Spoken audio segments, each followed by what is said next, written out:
Alright guys, okay, so as you can see this video is Super Famicom number 2. So this is going to be a video for the second game that I own on the Super Famicom, obviously. So I'm going to make it short and sweet. I'm just going to show you the game and then we're going to crack on and show you some gameplay. So the next game that I got for the Super Famicom a while back was a game that I really enjoy, and it's a game that when I was growing up, my older friend who had a Super Nintendo and a full-time job and a Magicom, which was a copy system at the time, not the wild card. So he had loads and loads of games. He bought cartridges, he had loads of, we'll just say pirated, I can't be asked to think of a proper word.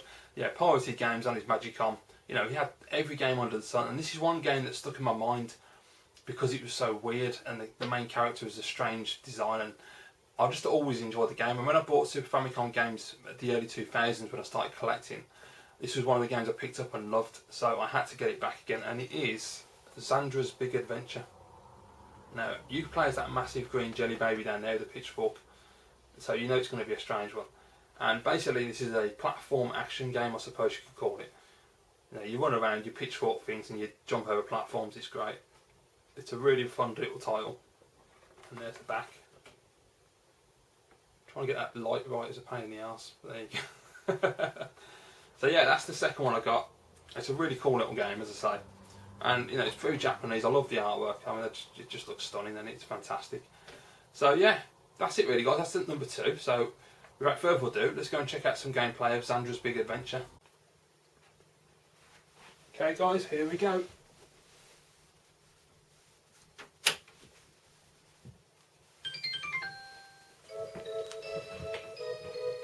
Now, first thing you'll notice is the music. The music on this game is absolutely fantastic. It really stands out for me, this does.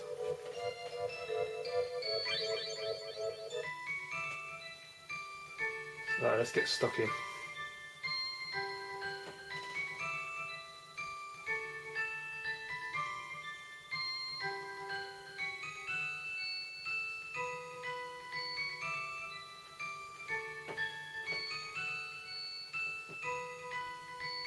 Obviously I can't read Japanese, so I've got no clue what's going on. But I just like the atmosphere the music creates.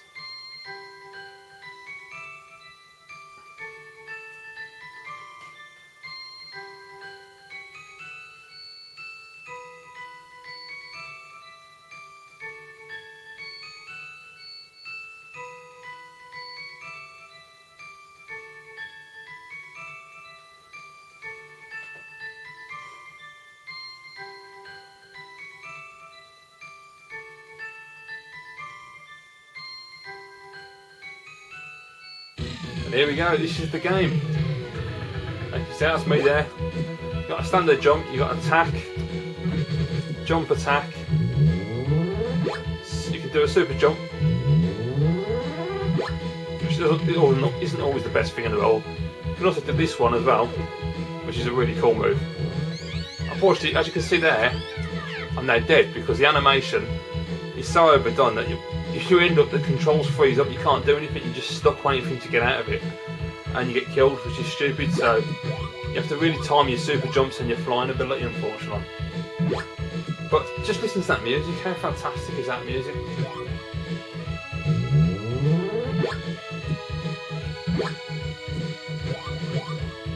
Don't you think though, when he does this, it looks like he's struggling on the low or something, doesn't it?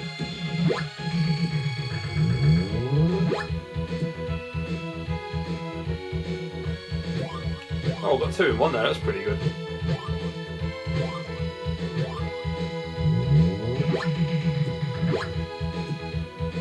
That's another thing, when you do a jump, when he hits the ground, he stops for about half a second when he does that, so you can't, like when you do the super jump like that, it stops dead like that and you can't move, and so you've got to be really careful you don't land next to an enemy because you can't immediately just whack them, so you don't have time to react, which I think is really unfair, to be fair.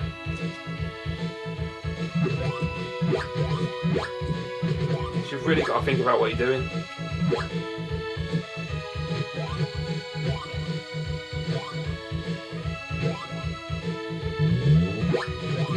Now you see, that normally would get me killed because I shouldn't have done that, I should have waited. I'm actually amazed I managed to get away with that, so I usually end up jumping into him.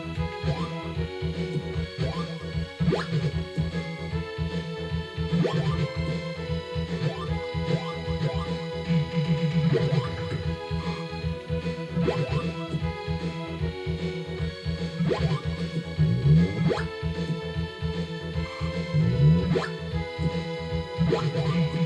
you go, first bit done nice and straightforward. I love the music on this bit, it's fantastic. I mean, God, if that don't show you the Super Nintendo sound chip, I don't know what does.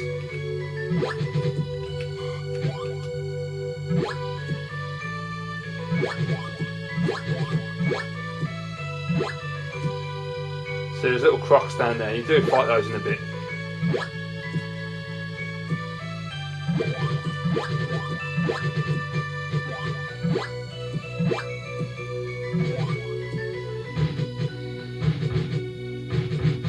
Now the thing is there, when you hit them the current's pushing you back every time. So you get to hit them but then you have to stop hitting them so that you can move forward again. Which can be a little stressful. I nearly jumped into him, that wasn't very clever. I love the animation on the character's face. Look at how angry he looks. And he hasn't even got a mouth. It's just all in the eyes. It's really cool. Oh, I didn't know he respawned. You shit.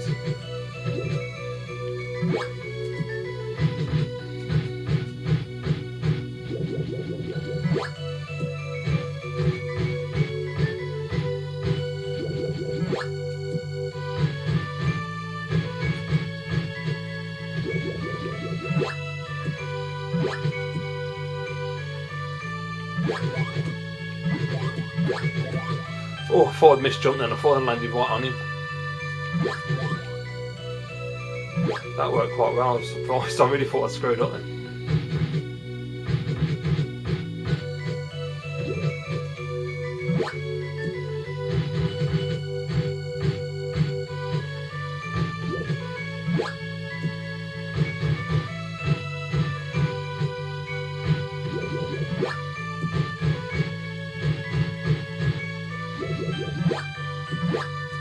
I made it, it's brilliant.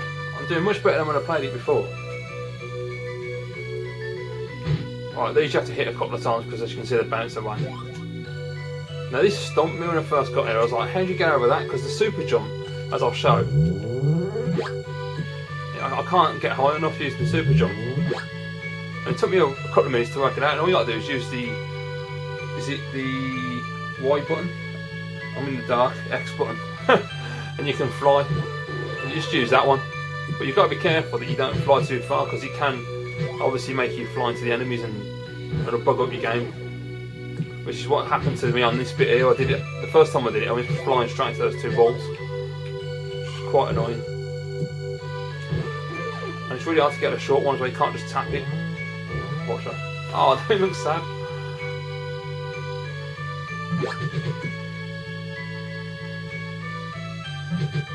Shit. Ah, missed time, bugger. I managed to do that earlier.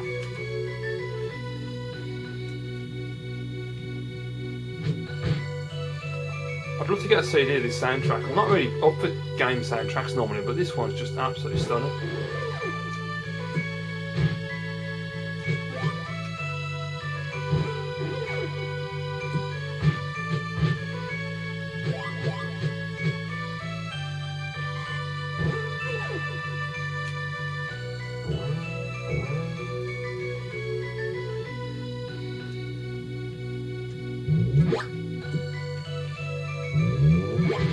Hey, there you go, that worked better.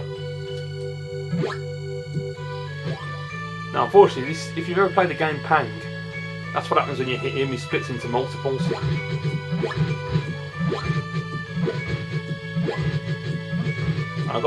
When I tried to play this earlier today, I got twatted here proper. As you can see, because they bounce back on you. Actually went well for once. Right, I've not tried to fight this dinosaur yet, so this is going to be interesting. Or is it a ball? I don't know what the hell that is actually. Oh, that's not too bad, you just push him back.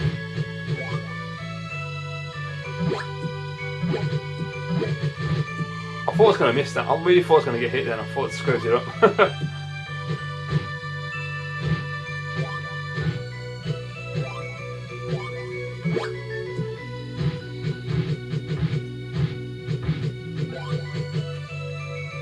How the hell am I going to do this?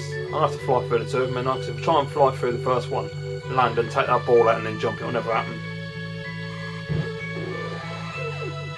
There you go, I thought so.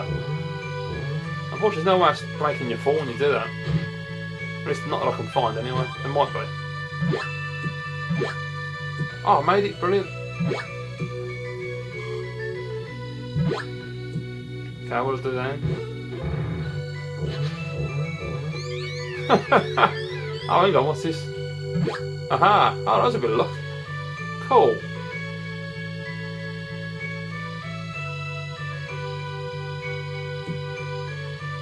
Oh, brilliant, there you go, I made it. They all seem to have old characters in these games, old versions of your main character. And a bit of a conversation, don't know what I'm already saying. He looks surprised. He looks pissed off. The old man must be teaching him a lesson. Kid's going, what? Old man's going, listen. Kid's like, no, I'm not doing that. Old man's like, soldering and I'm going home. Oh, he's got something for me.